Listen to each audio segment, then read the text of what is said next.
Akhirnya Mamoru Miyano muncul juga di series Wingman episode 2. Jadi langsung saja kita bahas Wingman episode 2. Tapi sebelum itu, karena kita nggak ada platform resmi untuk menonton series ini, jadi aku mau ucapkan terima kasih kepada teman-teman fansub yang sudah membuat sub Indo untuk series Wingman ini.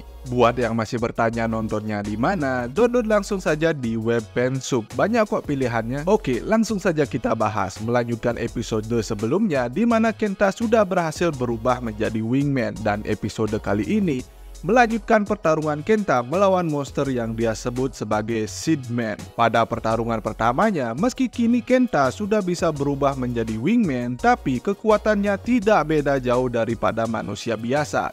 Apalagi di episode 1 sudah diperlihatkan kalau Kenta ini benar-benar tidak bisa bertarung sama sekali. Jadi kini wujudnya saja yang berubah, tapi kekuatannya masih biasa-biasa saja. Bahkan Aoi lebih kuat daripada Wingman yang sekarang. Meski Kenta berdalih dengan alasan plot klasik kalau pahlawan selalu kesulitan di awal, tapi sebenarnya semua ini karena Kenta tidak menulis dengan detail tentang kekuatan Wingman pada Dream Note-nya. Bahkan saat Kenta menggunakan pedangnya, tebasan pedang itu tidak melukai sedikit pun monster yang dia lawan. Berkat penjelasan Aoi, kalau Dream Note ini tidak bekerja pada imajinasi penulisnya, tapi untuk mengabulkan imajinasi penulisnya harus ditulis dengan detail pada Dream Note. Oleh sebab itu, Kenta akhirnya menambahkan detail tentang kekuatan pedangnya pada buku Dream Note ini. Kalau pedangnya yang bernama Choken Chrome River ini terbuat dari logam langka yang lebih kuat daripada berlian dan memiliki bobot yang sangat ringan. Dan pedang ini bisa memperkuat Wingman pada pertarungan. Barulah setelah Kenta menulis detail pedangnya, Kenta bisa memberikan serangan yang sangat dahsyat pada monster itu hingga monsternya terpental jauh. Tapi karena Kenta lengah, monster itu akhirnya bisa menyerang Kenta kembali dan membuat Kenta terpojok. Di tengah kesulitan ini, Kenta akhirnya meminta Aoi untuk menulis tentang serangan terkuat milik Wingman, finisher yang bernama Final Beam, di mana Wingman akan mengumpulkan semua energi kehidupan di sekitarnya dan menggunakannya sebagai serangan yang mengeluarkan semua energi milik Wingman, yang sepertinya serangan itu bisa membahayakan Kenta jika dia memakainya terus-menerus. Serangan itu bisa menguras energi kehidupannya Kenta sendiri. Dan benar saja, dengan serangan Final Beam itu, Kenta bisa menghancurkan monster yang dia lawan itu, yang juga sekaligus menghancurkan jembatan yang ada di atas lokasi pertarungan. Dan serangan ini dengan kekalahan monster ini juga mengakhiri pertarungan Kenta kali ini, di mana kemudian Aoi dengan kekuatannya memperbaiki jembatan yang sudah dihancurkan oleh Kenta sebelumnya. Kekuatan yang dimiliki oleh Aoi ini bernama Dimension Power, di mana dengan kekuatan ini Aoi bisa membaca pikiran orang lain. Dia juga bisa menggerakkan benda-benda di sekitarnya seperti saat dia mengembalikan atau memperbaiki jembatan yang dirusak Kenta sebelumnya. Bahkan dengan kekuatan ini, Aoi juga bisa memanipulasi ingatan orang lain. Seperti saat terbangun keesokan harinya, Aoi sudah memanipulasi ingatan kedua orang tua Kenta, sehingga mereka menganggap kalau Aoi ini adalah sepupu dari Kenta. Tapi meski kekuatan ini sangat luar biasa, tapi ada batasan dalam penggunaannya, di mana jika Aoi menggunakan kekuatan ini secara berlebihan, dia akan langsung pingsan. Seperti saat setelah pertarungan sebelumnya, di mana dia setelah memperbaiki jembatan yang sudah rusak, Aoi langsung pingsan. Dan juga saat Aoi memanipulasi ingatan semua orang di sekolah Kenta, dia juga langsung pingsan di UKS. Jadi Aoi sudah memanipulasi ingatan semua teman-teman termasuk guru-gurunya di sekolah Kenta, sehingga dia bisa bersekolah bersama Kenta dan menjaga Dream Note bersama di sana. Kekuatan Dimension Power ini bukan cuma Aoi yang bisa menggunakannya, sepertinya semua penduduk Powder Dream juga bisa menggunakannya.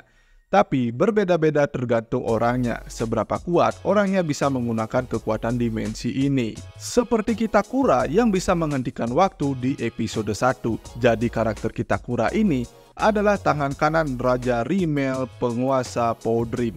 Dialah yang menangkap ayahnya Aoi di Powder Dream. Karakter Kitakura inilah yang menonton pertarungan Wingman dari dimensi lain. Tapi mengetahui kejadian itu, dia malah berencana untuk memanfaatkan Wingman agar Dreadnought makin berkembang. Oleh sebab itu, Kitakura akhirnya menyamar menjadi guru di sekolahnya Kenta untuk mengawasi Wingman dan juga Dreadnought. Jadi di sini kondisinya Kitakura sudah tahu siapa Wingman. Wingman adalah Kenta dan juga dia tahu Aoi ada di sana. Kedatangan Kitakura ke sekolah Kenta yang diperankan oleh Miyano Mamoru yang pernah mengisi suara Ultraman Zero membuat siswi perempuan tertarik padanya. Bahkan Mama Yukimi juga tertarik padanya. Mungkin itu karena kekuatan dimensinya. Tapi hanya ada satu siswi yang tidak tertarik pada Kitakura Sensei.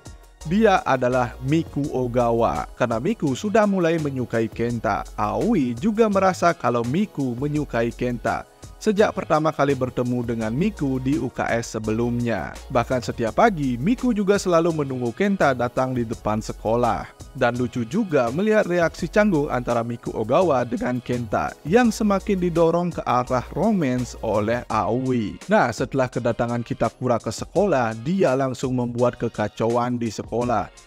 Dengan memainkan piano yang kalian bilang berdoa, dengan menggunakan kekuatan dimensinya, dia mempengaruhi para siswa di sekolah, membuat mereka beringas, mengamuk, saling menyerang satu sama lain.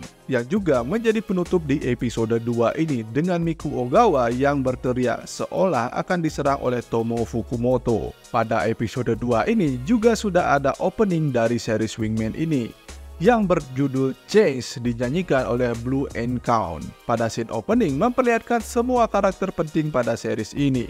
Tapi yang menarik, adegan pada opening seolah menggambarkan kalau Kitakura dan Kenta ini menjadi rival. Ada juga adegan yang memperlihatkan power up untuk Wingman yang bernama Guarder. Aku nggak nyangka kalau form ini akan muncul secepat itu, dan sepertinya form ini akan muncul di episode 3 nanti. Episode 2 ini masih aman, kalian mengertilah apa maksudku. Dan masih seru untuk diikuti meski series ini lebih berfokus ke doramanya ketimbang aksinya.